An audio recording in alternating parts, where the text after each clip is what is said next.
Hello，各位朋友晚安，线上的朋友大家好，欢迎收听草木星空日记，我是沐晨。那今天我们一样来讲狮子座的主题啊，占星辩护人。那我们今天呢要辩护的狮子座的刻板印象呢，就是呢，他很容易让人家觉得他很骄傲。就是狮子座会带给人家好像有一种天生的气场，哪来的自信？那就有些人会觉得这好像有一点骄傲自大，就是这样的性格会留下给人家骄傲的印象。那话说回来什么样的行为会让我们特别觉得呢这个样子的人很骄傲呢？我们也先来盘点一下。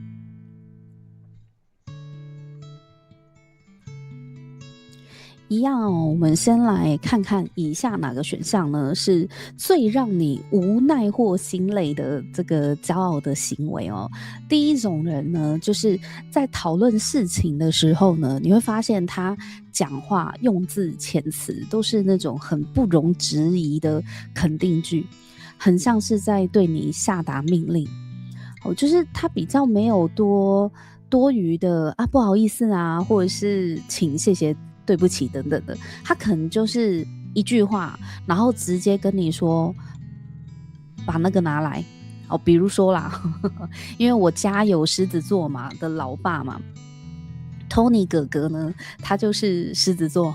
日水都在狮子，所以他讲话的风格我实在再熟悉不过了，就是很少会用情他不是只有对我们这样子他在对任何人然后对外呢的朋友也都是这种习惯他会直截了当的说把那个拿来这个拿去放好这个收起来那这种肯定句呢也很有可能是让人家觉得你现在是在使唤我吗或者是你现在是在命令我吗？但是他们的这个口气不一定很差他口气也可能是很好的，可是就是因为他讲话的语气是非常肯定的，很笃定的，然后也没有什么前述词或者是一些就是可不可以麻烦你没有这样子的一个前述词，所以就会让人家觉得你是在命令我吗？这个是第一种状况，就是有一些人他就是会讲话很像在下指令一样那久了就会让别人觉得我又不是你的奴才为什么你要使唤我？那第二种人呢，就是别人好心给他建议，可是却被他用高高在上的语气反驳回来这个我也蛮常遇到的，就是有时候会告诉他说怎么样做比较好，那对方可能就会跟你说教一番，反而还帮你上了一课他就会告诉你你讲那个方法我用过啊不然就是会跟你说你当我很闲吗？或者是你以为我有多少双手，我都已经忙不过来了你还在那边讲这些，那你有要帮忙吗？反正就是他又会把你说教一番。那这样子的行为也会让人家觉得好吧，反正你最厉害我们的建议都是感觉好像都不如你这样子。那第三种人呢，就是就算发现他自己判断错误，他也绝对不愿意低头说抱歉。要狮子座道歉其实真的蛮不容易的蛮不容易的那也不只是狮子座啦这是你身边可能也会有这种很难轻易说抱歉的人，那这样子的人也会让人家觉得很自我中心就是非常的自大，别人的错他可能很容易挑出来看在眼里，可是当他自己做错的时候他很难认错。我必须说不是只有狮子座，射手座也不太说抱歉的那不说抱歉不代表他们不觉得抱歉，我们要先分开来哈。其实有一些星座，他就算反省，他们是会自省的，可是这个在嘴巴上面是不让的，就是他们不觉得一定要说对不起，才代表什么？他们会觉得我用我的行动，就已经说明了一切。所以好，那这3种行为呢？不知道各位觉得你们最常遇见的是哪一种？还有你们最没有办法忍受的是哪一种？欢迎留言给我，就让我知道你们的想法。我自己啊，如果要我自己选的话，因为1、2、3我家还蛮常发生的啊，Tony 哥就是狮子座啊，这3个他都会做啊，那真的让我气得牙痒痒的，就是3，真的就是3啊，就是明明他判断错误了，然后通常 Tony 哥的反应就是点点就是不说话，因为自己判断错误了，他就会沉默。可是因为跟他相处很久了嘛，所以当他沉默的时候，我们大概就知道了，好，他应该自己会深切的反省了，所以我们也不会一定要他说道歉还是怎么样。我这辈子呢，大概只听过 Tony 哥讲过2次对不起，也不是对我是对我妈，是对露比姐，就是他真的犯错，然后露比姐很生气，真的是气炸那一种，他才会说对不起，就只听过唯二2次。那好，那不知道线上的朋友或者是听众朋友，你们觉得呢？就是这3种行为，有哪一些是让你觉得最无奈的，就是面对骄傲自大的行为最难以忍受的？好，那在大家思考的时候呢，我们也来看一下线上朋友小晴说呢，你是太阳狮子但是你常常都是先道歉的一方，哇，那你真是很难得的狮子就是你的心肠很柔软呢，不是说狮子座心肠很硬啦，就是狮子座很看对象跟看场合。小晴是个柔软的人呐，心软的人。好，那我们再就是大家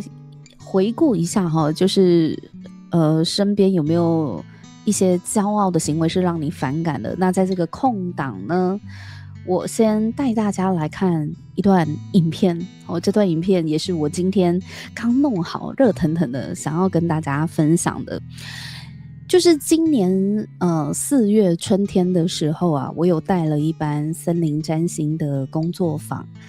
就是带着同学们，然后一起到基隆的暖东峡谷去2天1夜的移地训练，其实就是把这个工作坊带到这个拉波波村的露营地，那刚好它旁边就是暖东峡谷嘛，所以就是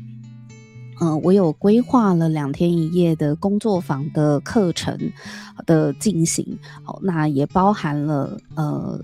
走进这个暖东峡谷，然后一路带大家导览在大自然里面的12星座的能量。好，那我就把这个花絮呢，我打算就分享出来，让大家来看一下我们这个森林占星工作坊的这个片花。那为什么会让大家可以看看我们这个森林占星工作坊呢？是因为这是我第一次就是想要把占星学带进森林里面，带进大自然里面。然后呢，今年的这个4月份的这一梯呢，我获得了很好的同学的这个回馈，然后也有一些朋友就没有参加到的朋友呢，就想问说，不知道秋季呢是不是还可以再来一梯？所以我也打算呢，就是跟 YouTube 跟这个 FB 上面的朋友分享哦。如果各位对于这个森林占星工作坊有兴趣的话，那我这边有一个线上问卷哦，就是希望大家有兴趣的朋友可以帮我填一下这个线上问卷，也包含了日期的调查哦。就是如果大家有一个比较共同可以的日期，人数也够的话，那或许我们今年可以再来一个秋季的森林占星工作坊哦，就可以再成团。那这个问卷呢，我就是也放在这个聊天室哦，不知道大家能不能看到哦，就是我先放在聊天室哦。如果是直播回放啊，或者是听 podcast 的朋友的话，我就放在这个资讯栏哦，那让大家可以去填写这个 Google 表单哦，就是让我知道一下。那如果真的有成型的话，这个报名的方式一样哦，就是会公告在 FB 或我的 IG， 以及在牧尘占星私塾是可以官网报名的。好，所以我们现在等于是在做一个意愿调查的阶段。好，那我们现在看一下我们今年4月份好玩的这个森林占星工作坊，这个是非常迷你核心小班哦，就是真的就是带去豪华露营这样子。好，来看一下这个片花。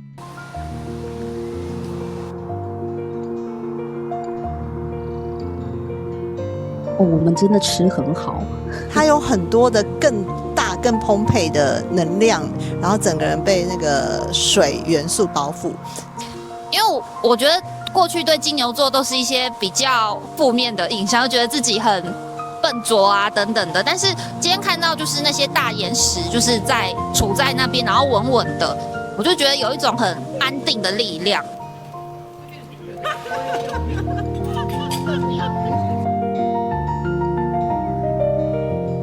感觉他如如不动，又很难去说服他，他有自己的想法，这样子。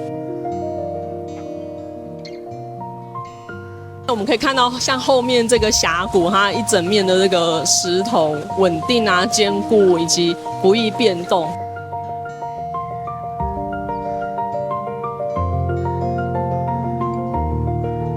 很可能只是因为我们平常的生活太忙碌了，所以没有机会去感受土地给我们的这个关怀。跟着牧尘老师一起来到拉波波村，体验这样的感受是很自然而然的，你也不需要去有太多的担心，你完全就是可以好好的把你的心安住在此刻，安住在这个地方，体验那个火的能量，体验这个风跟水跟土的能量，它都是从不同的地方过来的。我最喜欢吹泡泡吧，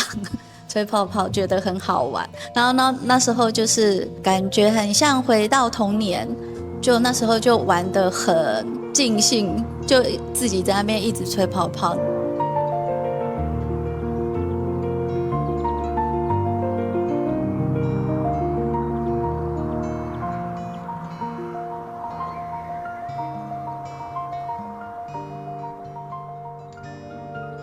我觉得我感动很深的是拿着火把在那个黑暗中走的时候，就是你拿着火把很重，然后手会酸，但是在黑暗中它就是有一个火一直在燃烧，然后即便是在湿的空气中还是在燃烧。虽然这个世界是可能就是非常的有现实感的，但是他心中还是有一个理想在的那种感觉，就觉得这个感觉是我很感动的一个点。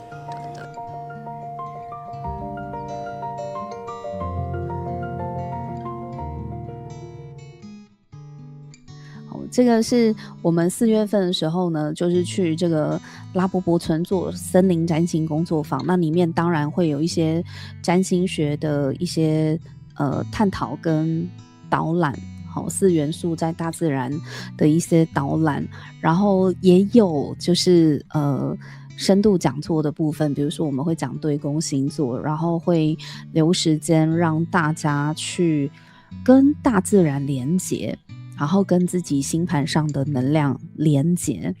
里面也有就是同学们他们当下那2天的一些体会，然后也有一些艺术创作就是满满的活动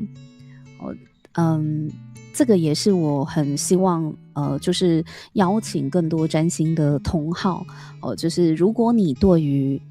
把占星学呢带到这个大自然当中，然后跟这个占星同好有更深度的连结当然也有一些知识性的讲座是可以跟大家来做讨论的。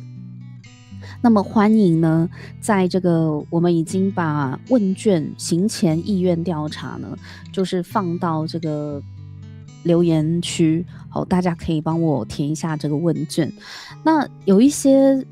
听众朋友呢，可能并不是我的这个学生群组里面的人，都没有关系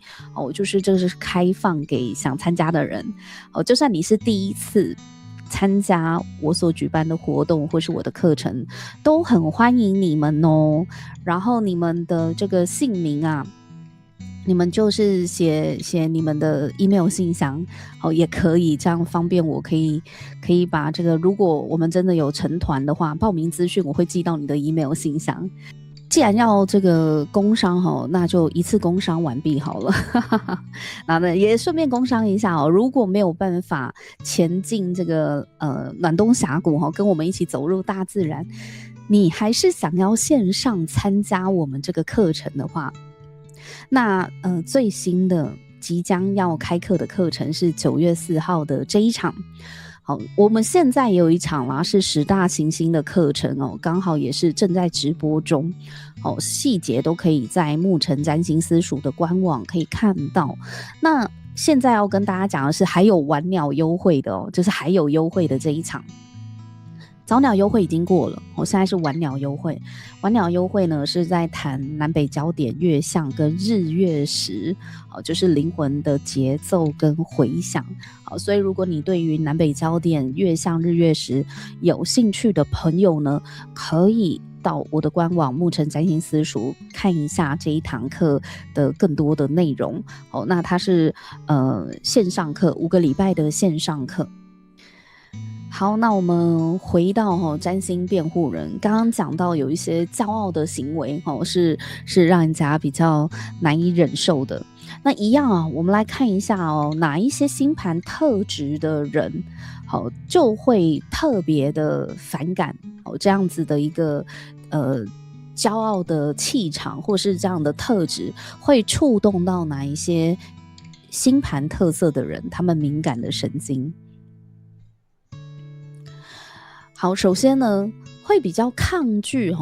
这个骄傲特质这种气场的人呢，第一个呢是处女座能量比较强，就是你的处女座很多第二个就是摩羯座很多如果以星座能量来看的话，处女座能量跟摩羯座能量的人都不喜欢。好，为什么呢？因为处女座他是很重视客观的事实跟细节的推敲的人，在他们的认知里面凡事都有讨论跟微调的空间大家就是可以来仔细的商量的，可以仔细的推敲的。所以当他们遇到有人呢带着一股莫名的自信不知道哪来的自信，用那种我说了算的这种肯定的语气讲话时，处女座就会觉得这样的人很不理性这是一种傲慢对处女能量强的人来说就会觉得你何必，你干嘛这样大家实事求是就事论事嘛。那如果是摩羯座能量比较强就是你摩羯座星群很多，或者是你的日月上升在摩羯的话，那你们看重的比较像是实质的经验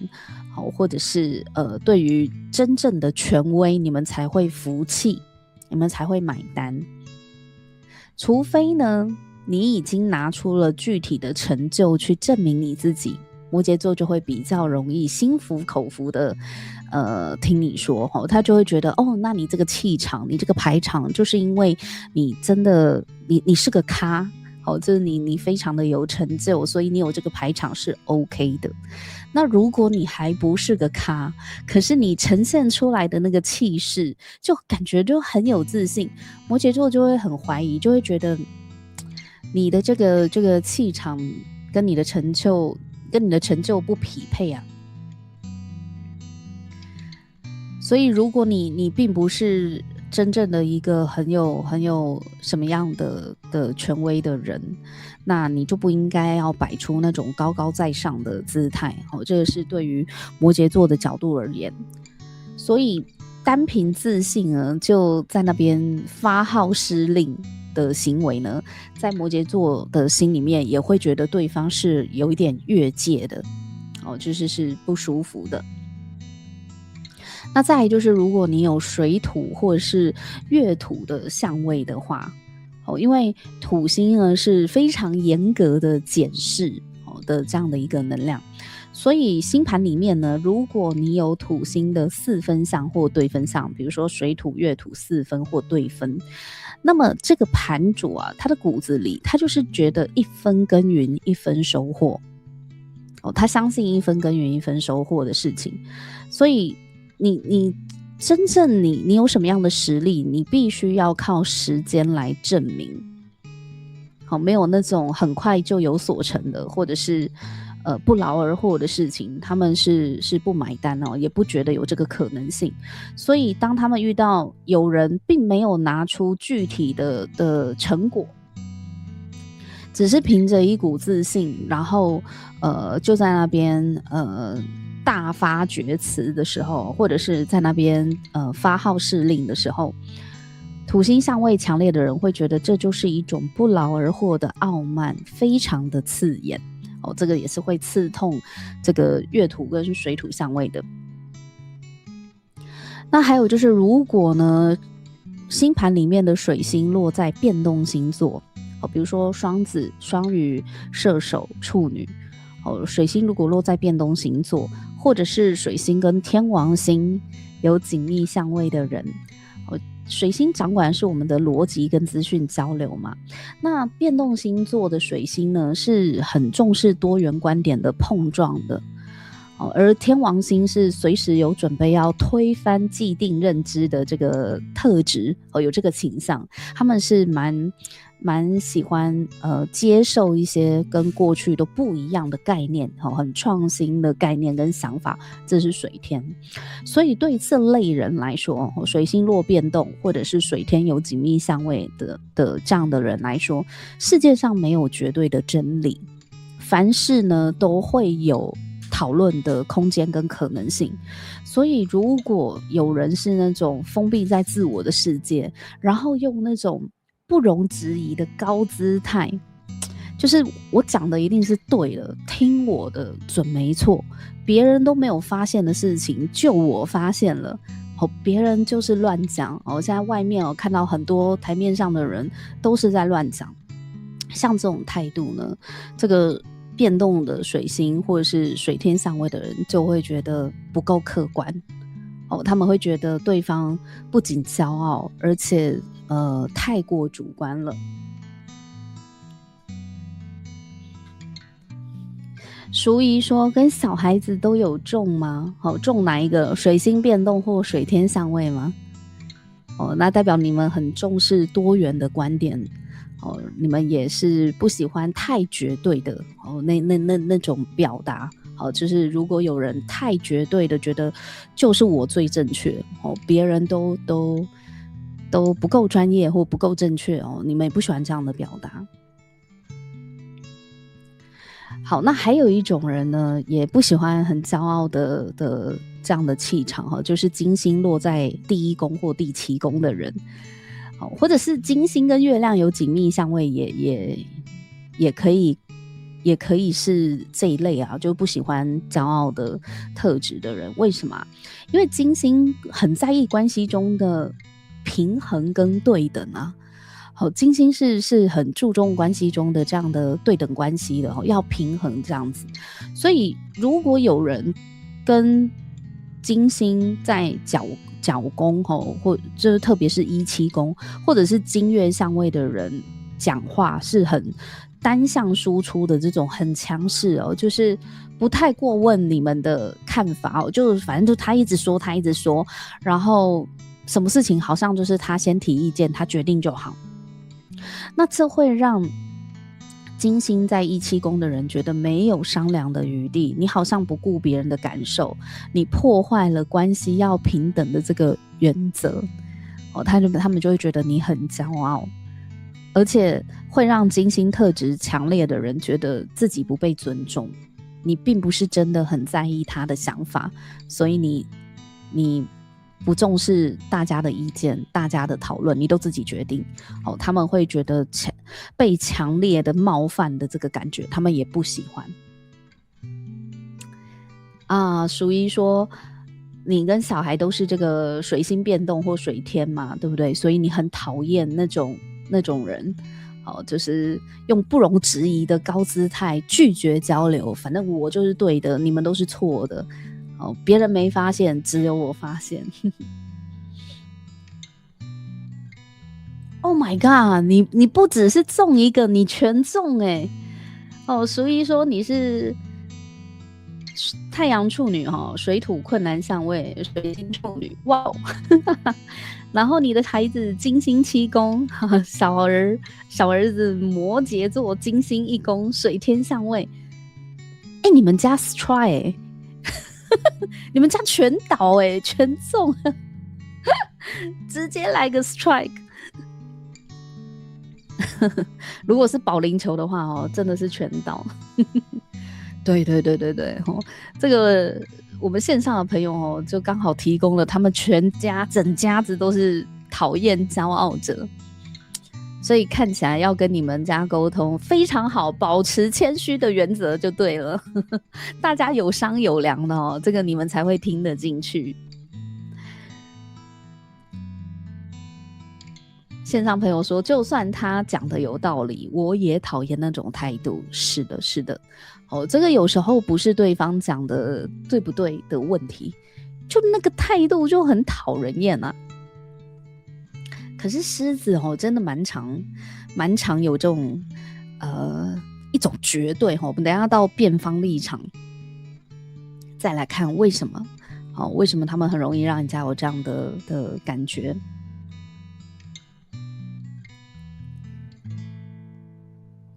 好，那刚刚讲了就是有一些人就是特别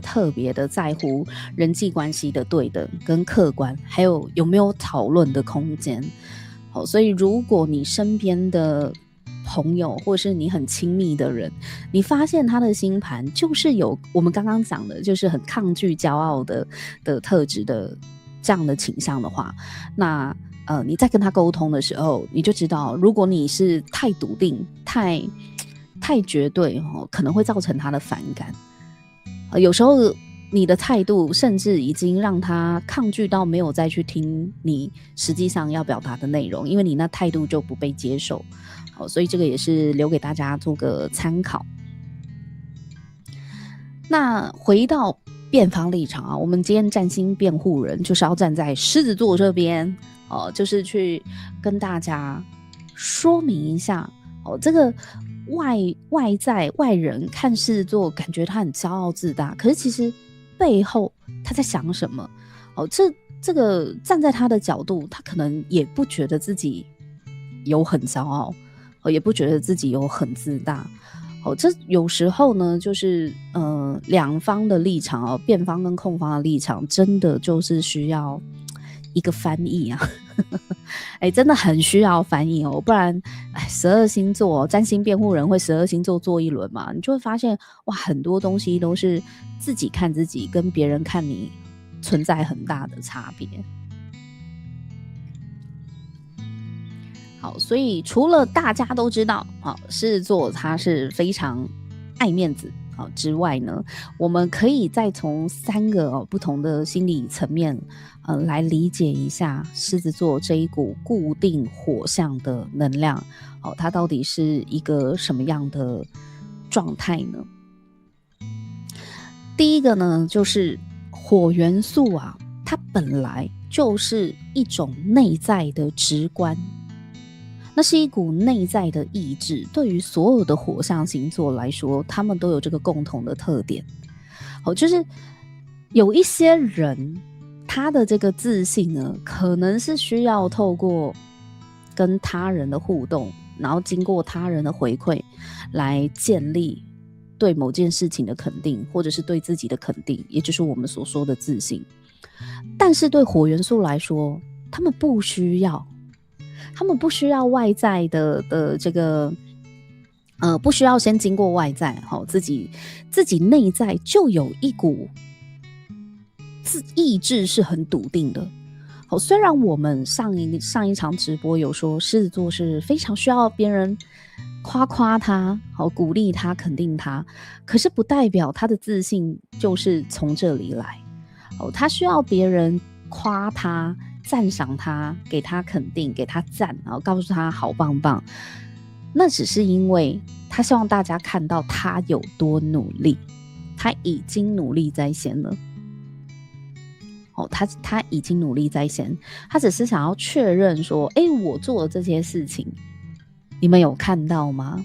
可是在他做事情之前，狮子座心里面已经有一个很笃定的，他其实已经很有自信了，他觉得这样子做绝对没有问题，然后他去做了，然后希望别人看到他，你看吧，我做得很棒吧。这是不太一样的。有些人在行动之前会需要征询很多人的意见，会需要很多人鼓励他，然后给他安全感，他才敢去做一些冒险或做一些改变。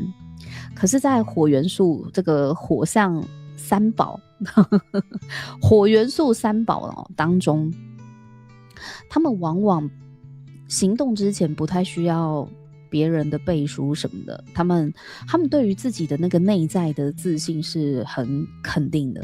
火象三个星座都是如此，都是这样子。所以对狮子来说，狮子它不是只有火元素啊，它还是什么固定模式。也就是说，它的这个火元素象征的意志，象征着这个坚定啊意志，然后这个能量是很纯粹的，这个纯粹的意志再加上固定模式，哇，那是一个非常坚固的如不动的意志。这个意志又是相较于牡羊座跟射手座来说，这个意志又更坚强了。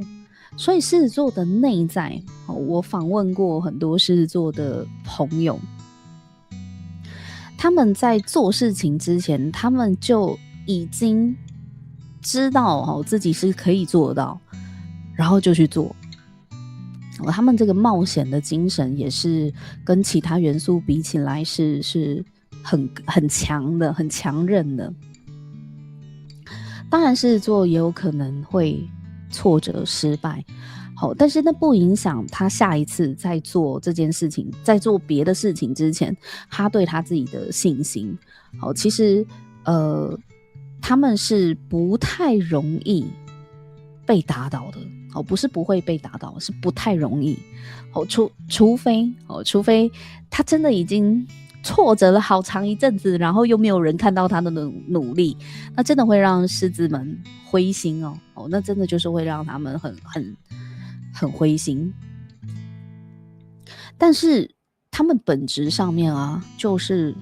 不容易熄灭的熊熊烈火。但是很需要时时添加柴火，因为他们就会很想要追求那个固定的火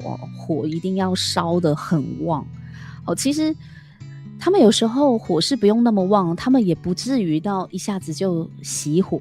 只是因为他们害怕熄火，所以才会很需要别人的夸啊，然后很需要别人的肯定啊、掌声，来让他们的火势永远呢就像圣火一样熊熊燃烧。但如果不去追求那个熊熊燃烧的话，狮子座其实内在他对自己是很有信心的，他们是知道自己很棒的，他们是知道的。但是如果别人也看到他们很棒，哇，那就更爽了。就是狮子座是夸奖他的话，绝对会让他的火呢烧得更旺更爽。但不代表你不夸他，他就没自信。也不是。毕竟火元素这个内在的意志是很直观的，它的内在就是有一股我知道怎么做，我可以，我知道怎么做到，我其实是很厉害的。火象的三个星座都对自己有这样子的自信在。当然有这样的自信，还是会踢到现实世界的铁板啊，谁不踢铁板？12星座都在踢铁板啊，不管你有没有自信，都有挫折嘛。我只是说，对于狮子座来讲，他面对挫折，在站起来的速度是快的。火象大部分都是越挫越勇型的，他们会伤心难过，然后干一下抱怨一下愤怒抓狂吼一下，然后呢，继续上路啊。我看过的狮子的修复期真的蛮短的，他们很快就再站起来。当然啦，如果你在旁边跟他添加柴火，他就更快就复原，然后继续上路。好，所以这股纯粹的生命力呢，然后再加上固定的特质，就是它内在有一股能量是会变得非常的不容易动摇，会很稳的，固定的这个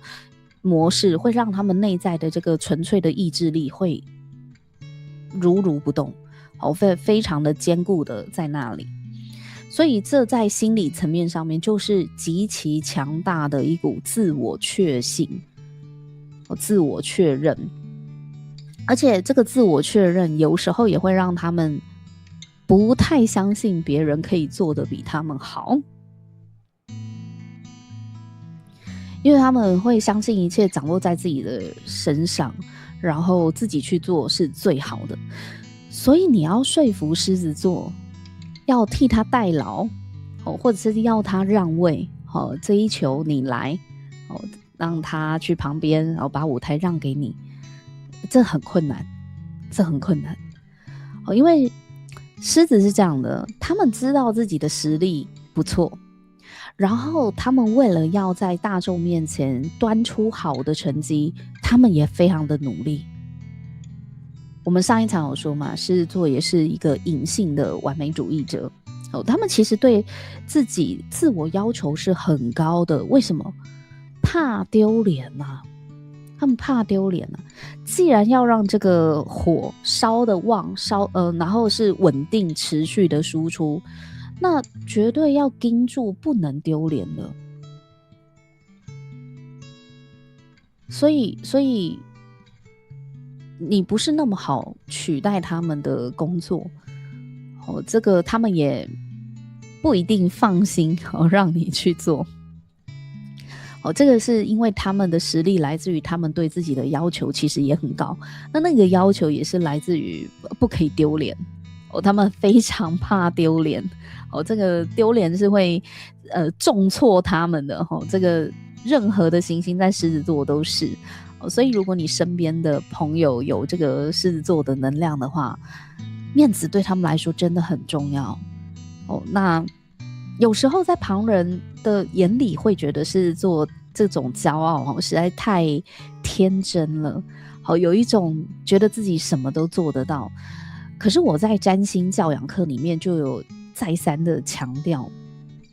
我这个占星教养的线上课有跟大家讲说，如果你的孩子呢，他有这个日月生或者是这个上升星座是在狮子座，他童言童语的跟你讲一个很伟大的志向的时候呢，千万不要泼他冷水，千万不要觉得你做不到，因为狮子的能量正常发挥健康的运作啊，它是能够稳定输出某一些行动的，它是可以很固定的产出某一些行动，到最后是真的有可能朝着他的目标前进，去达到他当初要的那个位置。可是如果他在小时候他认为他的目标在这里，你告诉他你不可能，你就是在这里而已，那你打击了他的自信心，反而会让他自我怀疑，所以其实不必要啊，因为他本来就是一个会稳定输出，然后去追寻他想要的梦想。所以对狮子座最好的支持，不是告诉他那个做不到啦，哎，你不要笑想了不可能啊，你现在才几岁，不是，你只要负责帮他加油，当他的啦啦队。火象星座的人自己会去行动他们自走炮嘛，那自走炮就怕什么？怕烧不久。火象星座3个嘛，牡羊、狮子跟射手，牡羊跟射手真的都烧不久，可是狮子可以，所以狮子是可以成就伟大事迹的，他们有这个潜力跟特质。那他们就怕什么？被泼冷水。那个泼他冷水真的是会让他意志消沉所以如果我们要引导这个狮子座的孩子的话，那就是加油你真的就是帮他当啦啦队，就是最好的支持了。好，那刚刚说这个嘛，火元素的这种内在笃定感就会让人家觉得很骄傲嘛，就觉得你哪来的自信可是这个自信就是天生的有些人的自信真的是天生的，你可能看不惯，可是不代表他要自我怀疑啊这个真的就是不一样的人有些人的性格是会想要倾向比较客观，就是刚刚嘛抗拒骄傲特质的人那些星盘的特色是比较会重视客观或重视实质的成果。可是也有一些人，例如火元素的3宝火象宝贝们呢，这个内在的自信也不是什么错啊，也不是什么罪啊谁说不能？我天生我就是很相信我自己，你们不相信我，但是我觉得我可以啊，让我来，让我试试看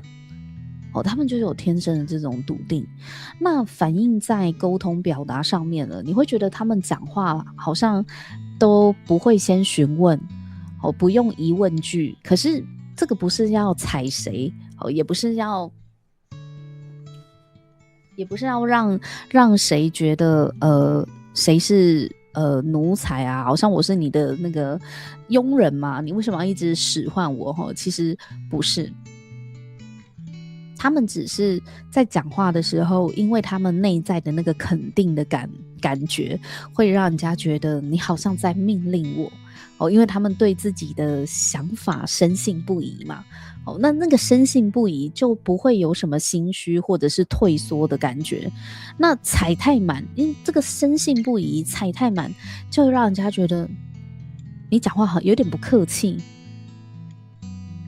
这个呢，我就要吐一下苦水了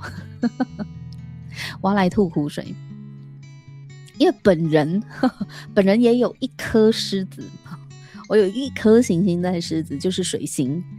我是水星狮子。那以前呢，就是在工作场合上面是有被同事反映过，就私下就是找我的主管反映说我呢讲话很不客气我就是被投诉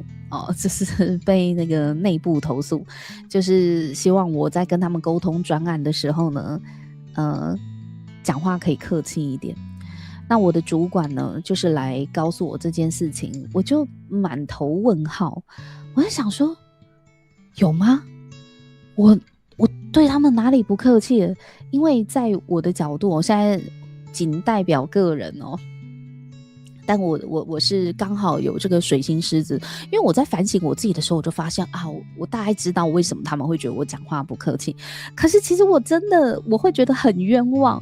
因为他们是不同部门，但是我们是就是共同的负责一个专案的。我有很多事情是需要他们帮忙的，我怎么可能会对他们不客气？我没有理由，没有动机要对他们不客气啊！我们大家都是坐在一条船上的好吗？不要闹了，我的专案还需要你帮我呢，我干嘛要对你不客气？那后来呢？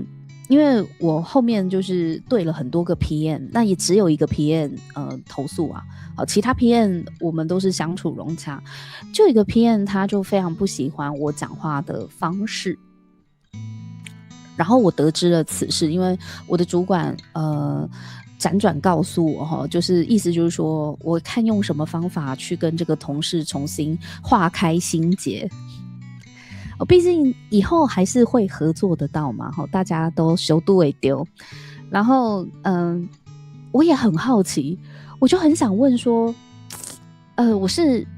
我是怎么样的表达让你觉得不客气？你可不可以给我个提醒哦？就是你告诉我，那我其他的同事跟你合作的时候，为什么你觉得他们那样 OK？ 我跟他们最大的差别在哪里？所以让你觉得我讲话很不客气？结果我收到的回复呢，就是他觉得我跟他的沟通都不会有前述词或后缀词，就是他这样一讲，我就发现好像是可是我自己真的没有发现因为没有人这样跟我说过。我真的就是遇到那么唯一一个同事，因为我的沟通方式，然后去内部反映我觉得我太骄傲了。他的意思就是说，我在跟他沟通的时候，我都不会用不好意思，可不可以麻烦你这个地方能不能够叉叉叉叉叉，我都不会用询问句。我每次要跟他讲这个专案啊，画面要改什么东西的时候，我就会直接跟他讲说，那个谁谁谁，我跟你说这个要改这边要往右边一点，好，那边呢客户说要缩小，要下来一点。你看我讲话的沟通都是这样，1、2、3、4、5，要做什么事情清清楚楚。然后这个同事呢，他就觉得我这样很没礼貌，他觉得我这样很骄傲，就很不客气。那我从这里呢，我才发现说，原来他在意的是这个。当下我真的是觉得冤枉啊！我怎么了吗？我还觉得我跟他不错你看，这是一个自己看跟别人看差很多那我合作了这么多的 PM 嘛，就其中一个 PM 他不喜欢我这样的沟通，那我就知道了。好，对这个 PM 呢，这个 PM 是天秤座就是金星能量比较强。看刚刚有讲讨厌骄傲者金星能量比较凸显的人，他就不喜欢这样子。他觉得讲话可以用询问的会比较有礼貌。而且这个 PM 呢，他后来跟我说，他说像你们部门的谁谁谁，我就觉得他那样的沟通是非常好的，你要不要参考一下？然后他叫我去参考的那个谁谁谁也是天秤座的，然后我就想说 OK， 我要跟天秤座学习。水星狮子有时候讲话呢，少了这个前面跟后面的这个前述词或者是什么赘词，就是那个笃定感啊，让人家觉得你拽个屁。我自己是从这个案例当中呢，我其实还蛮开心的，就是他让我看到了这件事情。虽然当下我很错愕，可是其实也是小事啦，就是那以后就知道怎么样换句话说跟他沟通。所以我后来就学会了，在跟别人讨论事情的时候，前面要加一个不好意思，这边可不可以麻烦你怎么样，或者是你觉得呢，这样会不会比较好。这3句这个句型呢，我都有记下来。这不是我原本的沟通风格。水星狮子的沟通风格是就是直接讲这边哪里没有写好，这里漏了什么，那边漏了什么，这个好像写错了，那边有错字，我们会很直接的讲要干嘛。可是这个直接的讲要干嘛，没有什么贬义我们没有觉得你矮我们一截，或者是我们觉得我自己比你高尚，其实我们完全没有想到那边去，我们只想要把事情推动前进，然后让你很明确的收到你要做什么，所以我们就会省略了。我是讲水星狮子啊，其他行星在狮子座可能就是不同的展现，可是那个狮子能量的核心是不变的啊。就是我们的表达方式可能因为这个笃定感，就会让人家觉得有命令的口吻。这边也要提醒一下，如果你是狮子座的朋友，是能量的朋友，我已经呢就是用我的案例呢跟大家说，原来在别人听起来，有一些人他可能就是觉得这样子是不太客气的，不是所有人。有些人会觉得没差啊，可是就有一些人他觉得你多一些询问的语句，会让人家听起来更柔软，更客气一点。小晴说，可能对方感受上太直接哦，对啊，他就会觉得我没有用询问的，他觉得这样子讲话就直接告诉他。这边图片太大了那边要换一下全部都是直接告诉他要怎么做，他觉得不舒服。那我也学到了就原来这样子有一些人会觉得不舒服，虽然我真的没有那个意思啦。好，那第二个呢，就是狮子座的骄傲跟什么有关就是他的表达虽然很直接肯定，可是他不是拒绝沟通，他并非拒绝沟通。刚刚我们在给大家投票的时候有讲到说，有一些人你给他好心的建议，结果反而呢你还要听他训一顿，好像你给的建议是什么烂建议一样，是真的超讨厌的。就是你不接受我的建议就算了，你训我一顿干嘛啊？好啦，你凶高啦，你最厉害这样子。其实也不是这边真的就是站在狮子座的角度告诉你为什么会有这样子的误会。因为很多时候那种听起来很像在发号施令的这个语气，纯粹只是他们表达方式是比较直截了当的告诉你他要什么，他会非常直接的表达他要什么，可是他的这个肯定他这个直接的表达，他心里面其实是留有空间的，虽然他的语气听起来没有商量的余地，但是他心里面的潜台词是说，如果你有意见，你随时可以讲。火象星座基本上都是这样，你会觉得他们好像怎么都是他在发表意见，怎么都是他决定，可是千万不要被他们骗了。真的不是他发表意见就觉得大家要听他的，他们只是会很主动的去表达自己要的，他们想要让目标达成，所以当大家在讨论的时候，他们多半展现出来的都是比较主动积极的，然后去表达我要什么，我不要什么。可是表达自己不代表大家都要听我的，在他们的心里面会觉得，如果你要的跟我不一样，那你可以提啊，你随时可以讲。好，那狮子座它是这个固定的火象就代表说他对于他要的东西是非常清楚确定，而且会很希望他达成，他会比牡羊跟射手更执着，更想要让他要的这个选项变成最后的决定，所以他会去做很多的事情，他会去发挥他的影响力，他会希望大家呢共同被他影响之后，然后最后做出来的这个决定会是这个狮子座他要的。他们是靠这样子去争取他所要的，就事情往他要的方向发展。所以如果有不同的意见，他们也是会听，好，能整并就整并。那如果真的跟狮子座的意见冲突的话，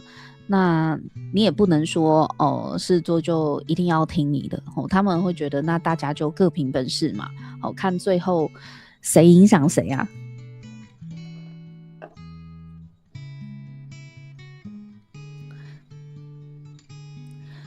所以如果你有跟他相反的意见的话，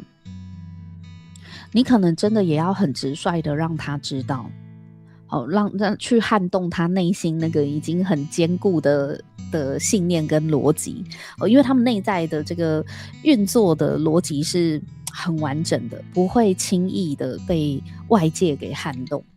所以真的要让狮子座放弃他的想法，或者是改变他的主意的话，你也要非常的笃定啊，你真的也要对你自己提出来的意见是很有信心的。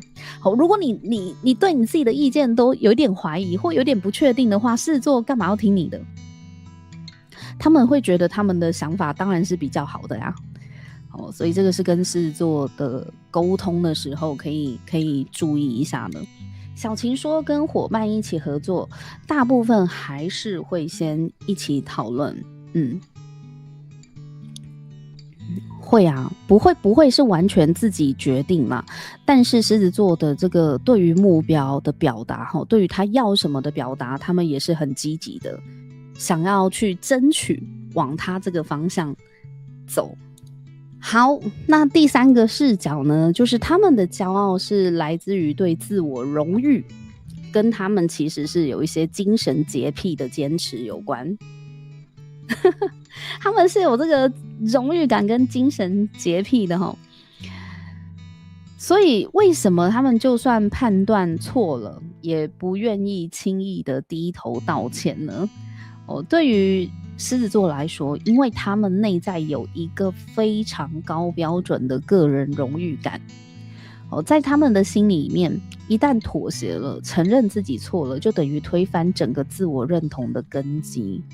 所以不可以随便妥协跟随便认错。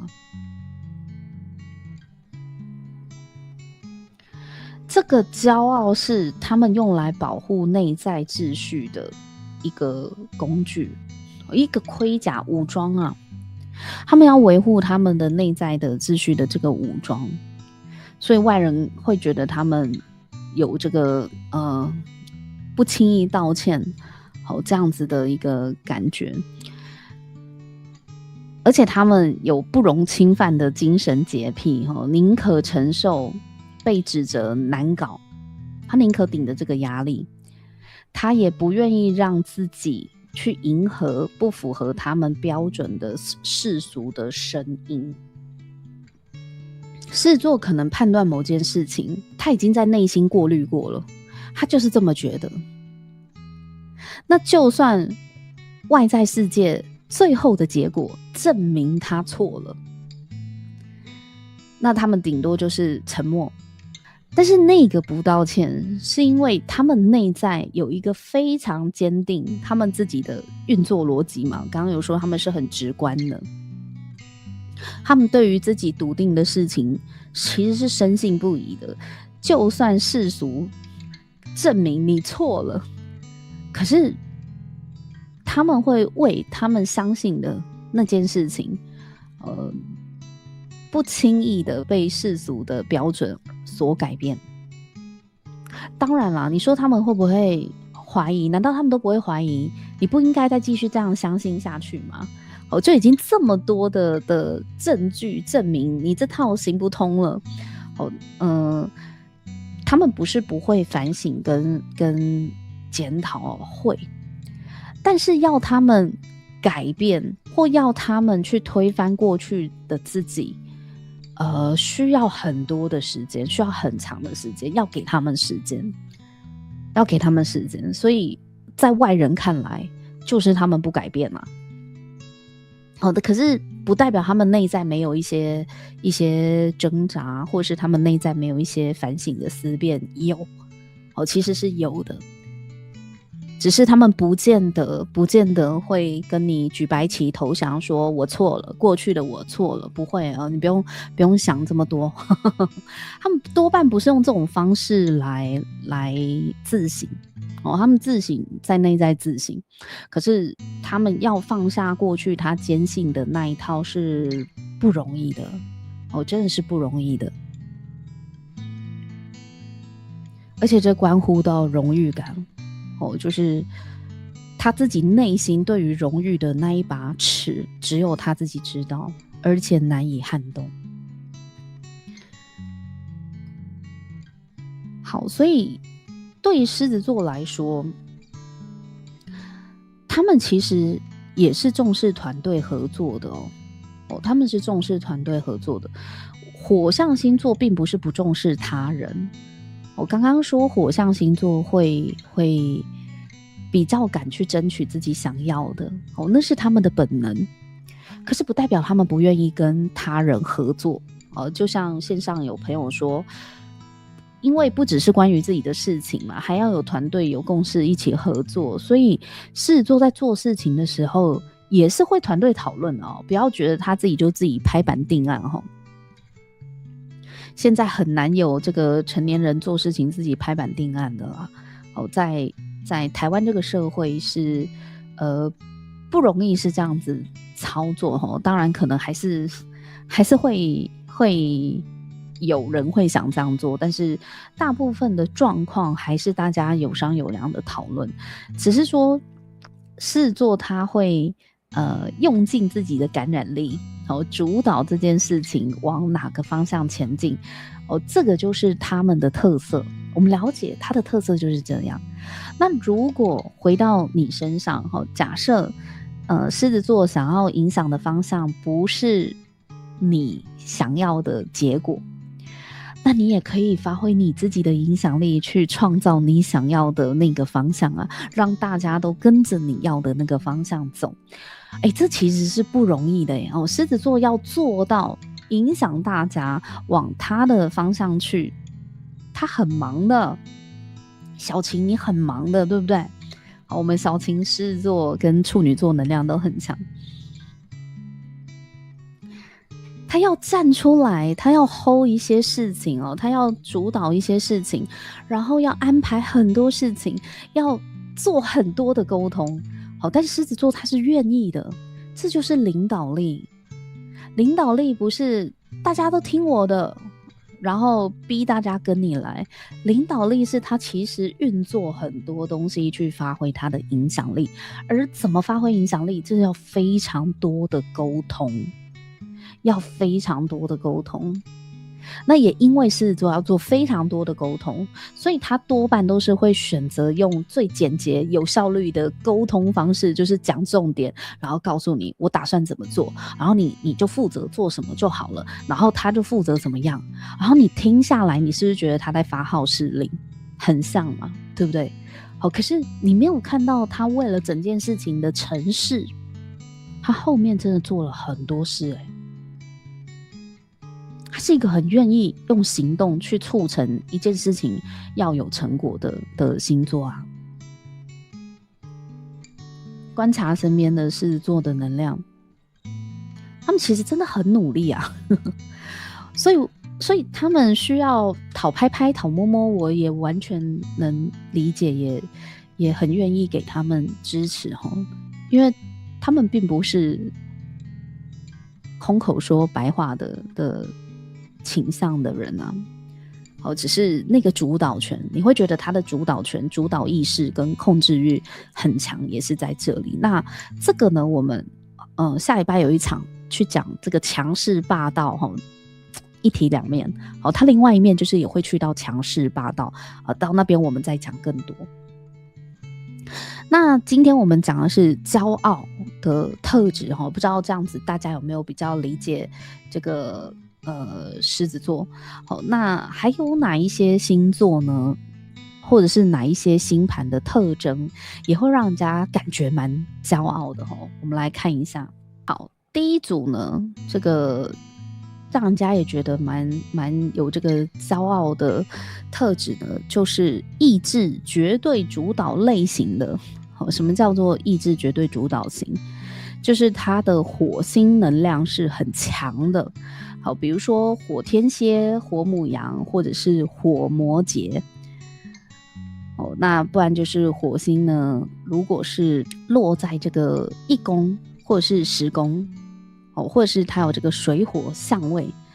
这些都是意志绝对主导类型的。你们可以看一下你们的星盘里面有没有这种意志绝对主导型的。好，那为什么说这一群人他也可能给人家有这种骄傲的感觉？因为火星呢就是行动的能力。好，这个是一个生存的驱力，行动的能力。那火星强势的人，就是你星盘上有以上这些特征的话，这个强调行动的效率的能量如果被极度的凸显呢，当事人的思考跟表达就会变得非常的直线，而且很具有穿透力，也就是他就会很直接，而且他这个直接你会感觉到他的这个情感的成分是趋近于0的，就他在跟你讲事情的时候，还有很多东西就直说了，然后是不带什么情感缓冲的，没有，就非常干脆的很直接的沟通。而且通常啦，他们在沟通事情的时候呢，是没有耐心跟你什么拐弯抹角用暗示的，或者是用什么词语，没有，他就是怎么直接怎么来，因为他脑袋里想的就只有赶快把事情解决，所以当他们讲话的时候就会省略了一些润饰跟讨论的空间。他也很期待你是很直接的告诉他你 O 不 OK， 你想要什么不想要什么，他也希望你直接一点。所以像这种火星能量强势的会直接给出结论，他直接跟你讲结论就是什么，然后现在我们大家就是怎么样然后你就是负责什么什么，你照做就对了他会认为这是最快的。那虽然他这样子讲，可是我们在面对这样子的人的时候，如果这个想法跟你是抵触的，我也很鼓励我们每个人都是要勇敢的去表达自己。当然你可能你的性格就不会是这么强势直接的沟通，那你可以用你擅长习惯的方式去表达跟他不同的意见，要勇敢的说出来。所以火星能量强会为了追求效率去展现那种不容拒绝的急躁，在旁人听起来就会觉得你很骄傲就是你这个态度很骄傲。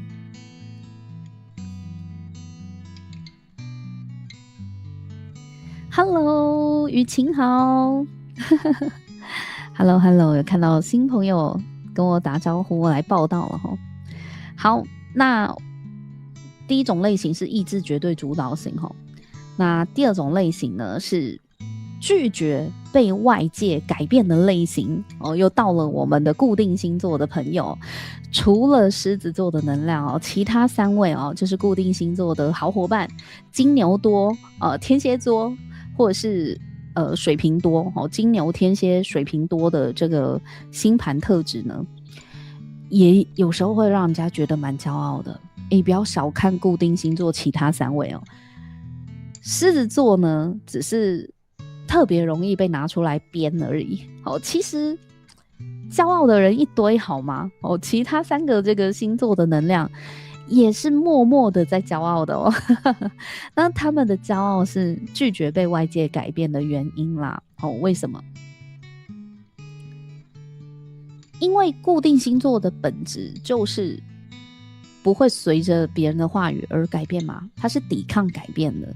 所以当固定星座特质很强烈的人，他们很坚定的踩住自己的底线，不愿意配合别人妥协的时候，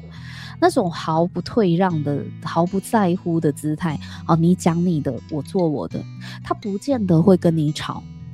狮子座还算是比较主动，他会告诉你不要就是不要老子老娘不想改狮子座会直接讲。可是其他的这3个星座呢，金牛水瓶天蝎，他不一定会跟你吵，可是你会发现他们用一种用另外一种姿态，在不屑一顾的时候，你就会觉得他们看起来这就是一种固执的骄傲所以他们会被认为骄傲的原因，也是因为他们不愿意配合别人妥协啊，没有那么容易说服得了这些人。固定星座的字典里面就少了妥协2个字。就是很难妥协的人，然后又自己照着自己的节奏做事情，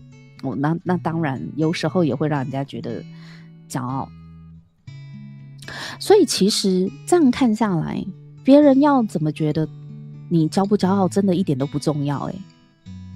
对吧？好像还好对固定星座的人来说，他并不是真的那么的介意，他不介意你怎么看。那还有一个就是好为人师、优越感的这种，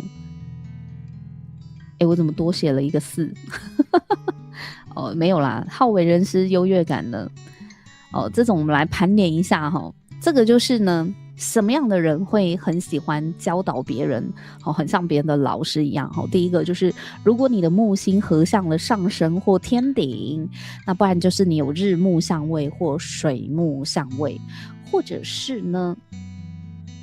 你的木星比如说木星在射手座，可是缺乏了土星的收敛与制衡的时候，好，这个可能就是我原本要写的第4个，但是应该是没有写到第4个有可能是你的木星能量过剩比如说它入庙在这个射手，可是它缺乏土星的制衡，像这一个也有可能会让人家觉得你就是有一种好为人师的，你好像在道德上面或是在知识上面有一种优越感。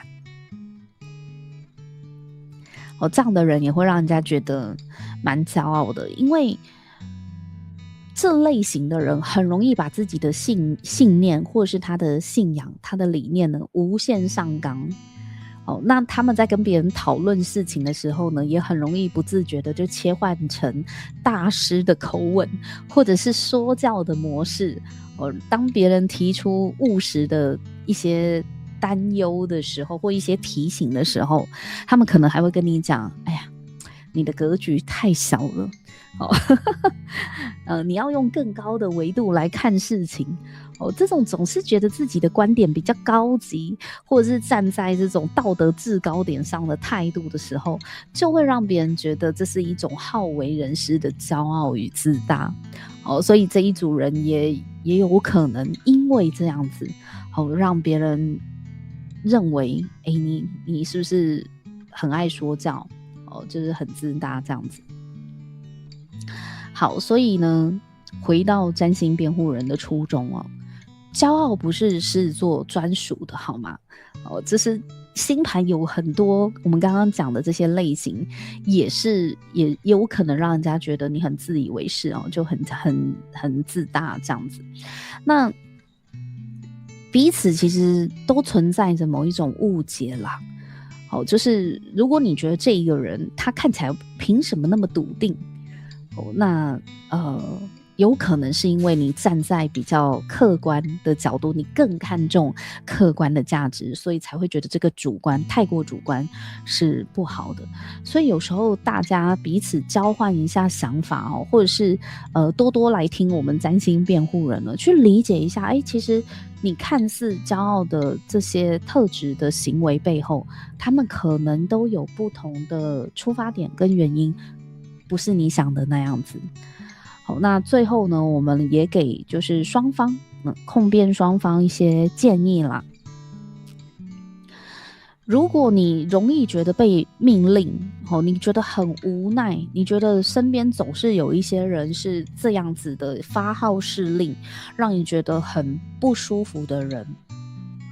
假设你是为这种状况所困扰的话，那么下次当你遇到对方又在发号施令的时候呢，你的想法我真的非常鼓励你的想法可以直接温和的说出来，我非常鼓励表达你的想法。比如说当他又叫你去做什么事情，又帮你安排工作的时候，你可以让他知道说，你说的事情我听到了，但是我需要想一下，我是不是能够做到，或者是我需要想一下，这是不是最好的安排。好，也就是让对方知道说，不是他想要这么做，你就真的会照单全收。你也需要自己思考一下，你是不是真的愿意，以及有这个能力去做到。好，给他一个缓冲的时间，再回复他。不要当下就是迫于那个压力，然后你会觉得对方好像气势很强，讲得很笃定，你就只能不，没有这种事情。你可以为自己争取一个缓冲的时间。而且多半你这样子提醒对方，提醒狮子座，他会觉得 OK 啊，好啊，你想一下再告诉我。好，如果你有遇到什么困难的话，他们其实也很愿意替你解决困难。比如说你觉得这个 loading 太重了，或是你不方便，你这个任务你不方便，那有没有别的任务是你比较方便去做的？他们是愿意协调的，因为对狮子来说，他有这个大局为重的观念，他们会看全盘。他们会看这个大局，只要能够让大局前进，或者是为了大局着想，是更好的意见，他们也是很乐意接受跟调整的。他们是愿意调整的。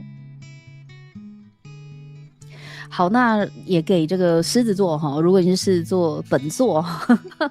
假设你就是这个狮子能量很强那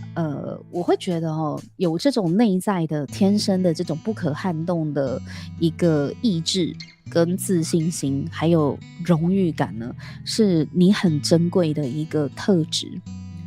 这真的是很美好的一个特质。只是因为你的气场，这个天生自带气场很强，所以别人可能会经常对你有一些误解，或有一些看法。在某些人的眼里，他的确就是不喜欢这样子的能量。不是说所有的人都不喜欢，有些人会因为你的自信而欣赏你，但是有一些人也会因为你的自信而觉得不那么的舒服，觉得抗拒。这就像我们上一场直播有讲到，不是每个人都喜欢发光发热的东西。那也不是谁的问题。就是你在跟不同人相处的时候，你可以有不同的面向，去跟对方相处，然后去达到你要的这个目标嘛，让事情可以推动。所以如果是这个口气或表达的问题，怎么样最简单的，怎么样让自己的这个骄傲感呢迅速的软化，降低呢？或许大家可以参考我刚刚我分享我之前在工作岗位的一些例子，这其实就是从一个很简单的询问句开始，就会变成你把你的意见加了一个询问句。比如说你表达完你的意见，然后呢最后加一句说这只是我的想法，那不知道大家觉得呢？就是很简单的加一句，就会让人家觉得你有讨论的空间了。可是其实狮子座内在也是这么想的，只是差别在以前他不见得会讲出来。那我在这边也是鼓励各位狮子座，你其实也是觉得大家可以有讨论的，那要记得讲出来。你忘了讲，大家就会觉得所以你现在是怎么样？你已经规划好了，那是要照你的决定了吗？